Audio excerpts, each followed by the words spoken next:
Hello guys, വീണ്ടും match review ആയിട്ട് വന്നതാണ്. മാഞ്ചസ്റ്റർ വേഴ്സസ് ആർസനൽ നല്ലൊരു മാച്ച് ആയിരുന്നു. മാഞ്ചസ്റ്റർ ഡോം മാച്ച് ആയിരുന്നു. ഓൾട്രാഫോർഡിൽ ഈ മാച്ച് നടന്നത്. കളിനെ പറ്റി പറയുകയാണെങ്കിൽ കളി നല്ലൊരു സ്റ്റാർട്ട് ചെയ്ത് ഒരു 13 മിനിറ്റ് ആകുമ്പോൾ തന്നെ ഫസ്റ്റ് ഗോൾ വന്നു. ആ ഗോളായിരുന്നു ഈ ടീമിന്റെ ഈ കളിന്റെ വിധി. ഫസ്റ്റ് തന്നെ കുറകിക്കുന്നായിരുന്നു ഗോൾ വന്നത്. സെറ്റ് പീസ് ഏറ്റവും കൂടുതൽ ഗോൾ അടിച്ചത് ആർസനലായിരുന്നു. കഴിഞ്ഞ ദിവസം ഏറ്റവും കൂടുതൽ ഗോൾ അടിച്ചത് സെറ്റ് പീസിൽ ആർസനലായിരുന്നു. അതുപോലെ തന്നെ ആയിരുന്നു സെറ്റ് പീസിൽ ഒരു കുറകിക്ക് വന്ന് ഡെക്ലാസിന് നല്ലൊരു കോർണറായിരുന്നു. അത് വന്ന് കലോഫിയ ഗോൾ അടിച്ച്. കീപ്പറിന്റെ മിസ് ഉണ്ടായിരുന്നെങ്കിലും നല്ലൊരു ഗോളായിരുന്നു. ആ ഗോളായിരുന്നു ഈ കളിയുടെ വിധി. കളി പറയുമ്പോൾ നല്ലൊരു മാച്ച് നന്നായിട്ട് കളിച്ച്, രണ്ട് ടീം നന്നായിട്ട് കളിച്ചിരുന്നു.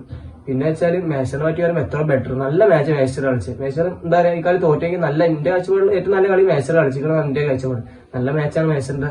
പിന്നെ അതേമാതിരി ആർസനലിന്റെ കീപ്പറിനെ എടുത്ത് പറയുന്നത് അതന്നെ നല്ല കീപ്പിംഗ് ആയിരുന്നു, അടിപൊളിയായിരുന്നു. മാസ്റ്റർ വെച്ചാൽ ഇങ്ങനെ പോവുകയാണെങ്കിൽ നല്ല കളി തോറ്റിട്ടാ തുടങ്ങിയെങ്കിലും നല്ല മാച്ച് എന്തായാലും മുന്നോട്ട് എന്തായാലും പോകും. കഴിഞ്ഞ സീസണത്തെ മാതിരിയായിരുന്നു. കഴിഞ്ഞ സീസണിൽ ഭയങ്കര അടിയായിരുന്നു. 15ാം സ്ഥാനത്തായിരുന്നു ഫിനിഷ് ചെയ്ത്. ഇതൊന്നായിരിക്കും എന്തായാലും